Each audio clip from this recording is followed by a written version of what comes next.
माताएं इशारा कर रही है। किसको क्रोध आता है? आप बोलेंगे पति को पति बोलता है पत्नी को, पर ईमानदारी की बात बताएं ना माताओं, पतियों के भीतर इतना क्रोध नहीं रहता, शांत प्रवृत्ति के रहते हैं। दिक्कत आप लोगों की है, जरा सी देर में तुम्हारे मन का काम नहीं हो तो तुरंत कमला देवी से विमला देवी बन जाती है, तुरंत उसी पर जरा सी।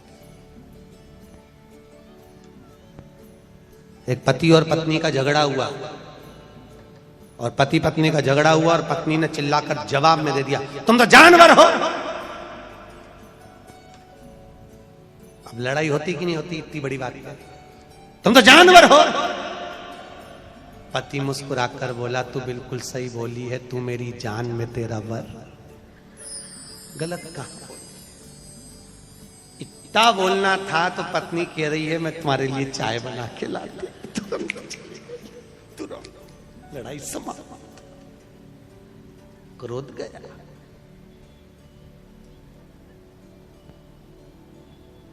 क्रोध समाप्त।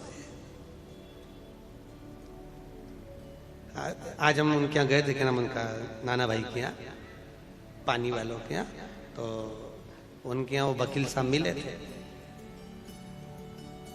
तो वकील साहब बोले, गुरुजी उनकी धर्म पत्नी आई प्रणाम करने के लिए, तो वकील साहब बोले ये मेरी धर्म पत्नी है।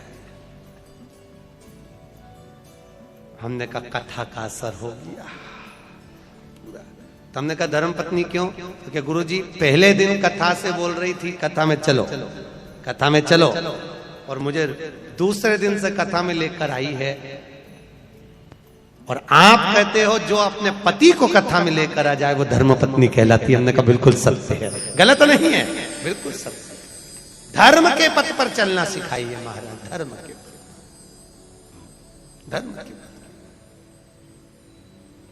आज यहां शास्त्र कह रहा है, हिरण्यकशिपु ने जो वर मांगा घर आकर देखा तो धर्म पत्नी नहीं है, धर्म पत्नी को लिया तो नारद जी के यहाँ गर्भ का जो ज्ञान मिला था उस ज्ञान की प्रबलता में धर्म पत्नी प्रखर हुई महाराज।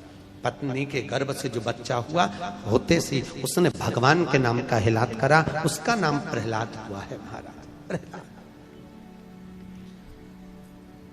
खोलते तेल में डाल दिया,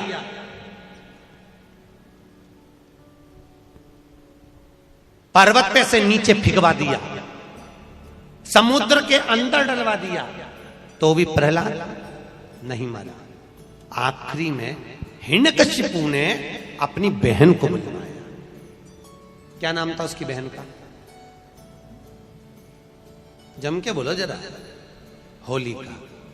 कौन से महाराज ने बताया कि हिरण्यकशिपु की बहन का नाम होलिका था? क्या नाम था? डूंडा। हिरण्यकशिपु की बहन का नाम था डूंडा। कौन थी ये प्रहलाद की? हिरण्यकशिपु की बहन, प्रहलाद की बुआ। आप में से कितनी बुआ बैठ रही है? बुआ कितनी है? सब बुआ हो ना? अरे बोलो तो, हो सब बुआ? तो बुआ ऐसी होती है कि अपने भतीजे को आग लगा दे? अरे बोलो तो, होती है ऐसी? नहीं। प्रहलाद को गोदी में लेकर डूंडा बैठ गई, उसके पास ब्रह्मा जी की दी हुई एक चादर थी। हिरण्यकशिपु ने कहा इसको ओढ़ कर बैठ जाना, तू जलेगी नहीं, तेरा भतीजा जल जाएगा। डूंडा चादर ओढ़ कर बैठी, प्रहलाद को गोदी में रखा, चारों तरफ से जब आग लगी डूंडा को लगा मेरा भतीजा जल जाएगा। डूंडा ने अपनी चादर उतार कर अपने भतीजे पे डाल दी, डूंडा खुद जल गई, अपने भतीजे को बचा लिया। ऐसी होती है बुआ जो देती है दुआ, बुआ कभी बद्दुआ नहीं देती महाराज। अगर उस दिन बुआ प्रहलाद को जला देती तो उसके बाद दुनिया में कोई भतीजा अपनी बुआ को नहीं पूछता। पर आज भी शादी में, ब्याह में, फंक्शन में सबसे पहले बुआ जी को बुलाया जाता है। आओ, बुआ को इसलिए बुलाते हैं क्योंकि उनने भतीजे की रक्षा करी थी।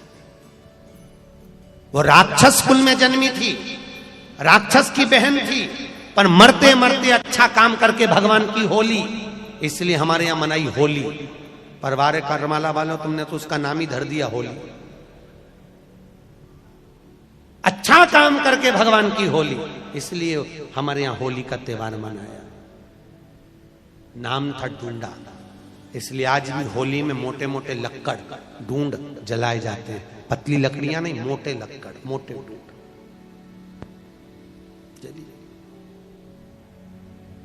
अंतिम प्रहलाद से पूछा ये ज्ञान इसको आया कहां से? गुरुजी से पूछा इसको ज्ञान कहां से है? तो ये गर्भ का ज्ञान है। गर्भ का ज्ञान कोई साधारण है क्या? गर्भित ज्ञान। प्रथम ज्ञान होता है गर्भ का ज्ञान। माता कहती हैं गर्भवती नारी को भजन करना चाहिए। कथा सुन, हम एक बार पंढरपुर में कथा करने आए थे, लगभग 17-18 साल पहले की बात होगी। कथा करने के लिए आए थे, माहेश्वरी भवन में कथा थी। अभी उस दिन हम लोग गए थे तो हम माहेश्वरी भवन में ठहरे थे महाराज। माहेश्वरी भवन में कथा थी, माहेश्वरी समाज ने कराई थी, सोमानी संगमनेर के, उन्होंने कराई थी। कथा में एक बहू आकर बैठी, उसने कहा गुरुजी कल आप हमारे यहाँ आना। जैसे कई लोग कहते हैं ना हमारे यहाँ पधार जो, आज हम एक दो जगह गए तो आप हमारे यहाँ पधारना। हमने कहा ठीक है आएंगे दीदी, जरूर आएंगे।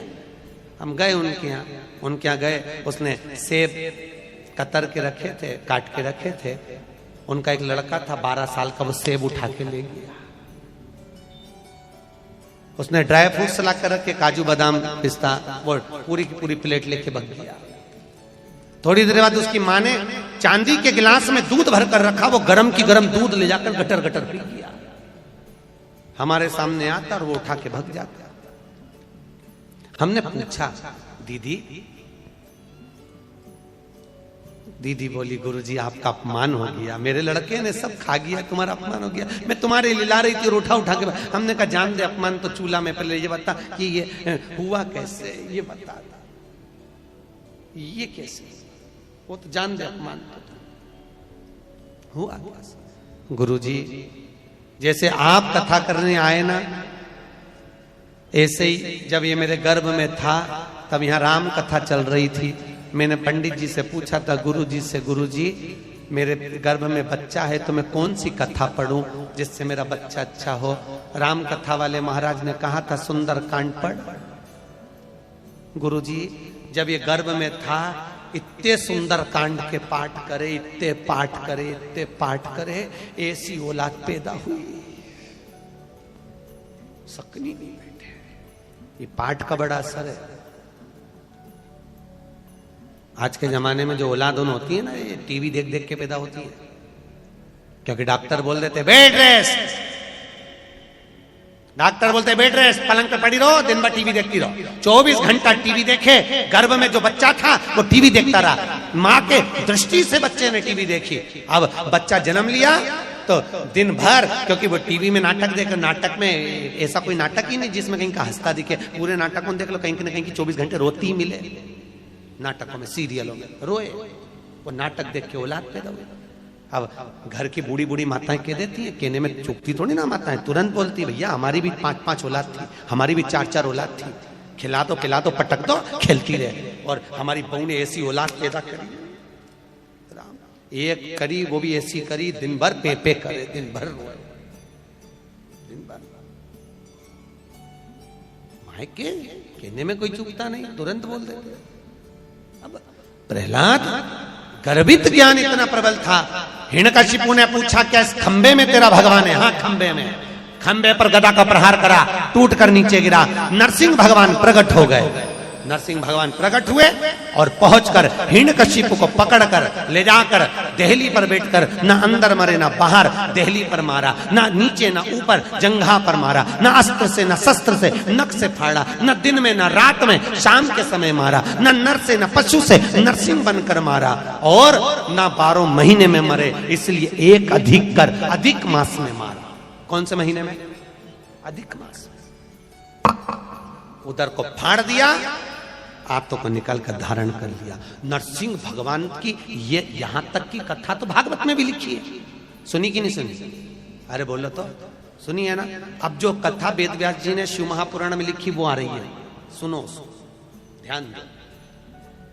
नरसिंह भगवान का क्रोध बढ़ता गया, बढ़ता गया, बढ़ता गया, इतना क्रोध, इतना क्रोध, इतना क्रोध, क्रोध बढ़ता गया, इतना क्रोध बढ़ा। इन नरसिंह भगवान इंद्र लोक में गए तो इंद्र का सिंहासन तोड़ दिया, ब्रह्मदेव क्या गए तो पुष्प तोड़ दिया, जहां जाते नरसिंह भगवान कुछ तोड़ फोड़ करके आते। लक्ष्मी जी भगवान शंकर के पास आई, लक्ष्मी जी ने विनती करी, नाथ मेरे पति को क्रोध आ रहा है, इनके क्रोध को शांत करिए, बहुत क्रोध है, शांत करो,